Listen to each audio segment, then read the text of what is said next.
जय बिहार दोस्तों। अभी हम लोग गाड़ी में हैं और खगड़िया में हैं। एक गांव जा रहे हैं पीएलसी कार्ड बनवाने के लिए वॉलेंटियर के थ्रू, और कुछ खुद भी बनाएंगे। लेकिन मुझे कुछ और डिस्कस करना है। जब मैं 18-19 ज़िले अब तक घूम चुका हूं जनसुराज के माध्यम से, और तकरीबन 700-800 गांव तो चला ही गया होऊंगा।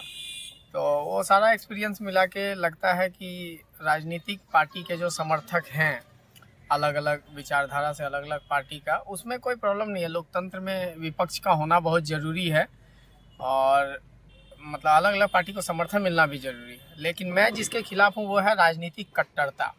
क्योंकि हम किसी कम्युनिस्ट कंट्री का हिस्सा नहीं हैं। हम हैं एक लोकतंत्र का हिस्सा, लोकतांत्रिक देश का हिस्सा। तो आप चाहे कोई भी गांव में हो, कोई भी कस्बे में हो, कोई भी जाति के हो, किसी पार्टी को समर्थन देते हो, किसी भी विचारधारा के तौर पे, आपका स्वागत होना चाहिए, आपका स्वाभिमान रहना चाहिए। और उसमें यही कहना है कि अगर आप किसी पार्टी का समर्थक हैं भी, कट्टर समर्थक, तो क्या दिक्कत है? अगर हम लोग जा रहे हैं या दूसरे पार्टी के आ रहे हैं, उसको प्रचार प्रसार करने दीजिए। किसी की इतनी हैसियत तो है नहीं कि आपका अंगुली पकड़ के ईवीएम में आपके नेता को छोड़कर दूसरे नेता को वोट दिलवा देगा। तो प्रचार प्रसार करने दीजिएगा, वही एक हेल्दी और मैच्योर डेमोक्रेसी की निशानी है। तो लोकतंत्र को जिंदा रहने दीजिए। कोई भी आ रहा है उसका स्वागत कीजिए। हाँ ठीक है, आइए प्रचार कीजिए, कह दीजिए हम लोग इस पार्टी के हैं, आइए प्रचार कीजिए, कोई दिक्कत नहीं है। हालांकि बहुत जगह पे मैच्योर लोग हैं भी, ऐसा 100% रिजल्ट खराब नहीं है। लेकिन कुछ लोग बहुत कट्टर भी हैं, गांव से चले जाओ, ये करो वो करो। और ये राजनीतिक रूप से आप ऐसे मेहमान बन के जाइएगा, तब तो आपका खातिरदारी खूब होगा। मतलब खाना भी लोग कई जगह खिला देते हैं, और फिर मिठाई, चाय, नाश्ता, वो सब में कोई दिक्कत नहीं है। लेकिन राजनीतिक रूप से जैसे ही बात आती है तो लोग बदल जाते हैं। जिनको जो सपोर्ट करते हैं उनका अपना एक एजेंडा है।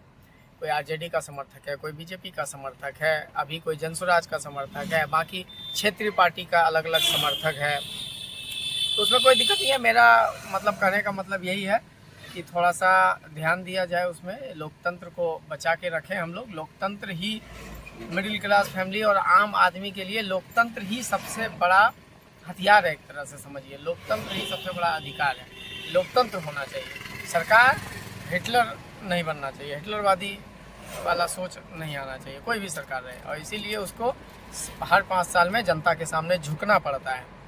तो जनता किसी भी जाति से हो, किसी भी कस्बे से हो, किसी भी धर्म से हो, उससे कोई लेना देना नहीं है।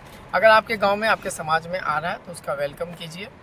एटलीस्ट मतलब वायलेशन ना हो तो वही बेहतर है। चलिए, मेरा यही आज का कहना था। अभी हम लोग काम भी कर रहे हैं जनसुराज के लिए। बहुत जल्द आचार संहिता लागू हो जाएगा, फिर उस तरह से तो पब्लिक के लिए काम नहीं हो पाएगा।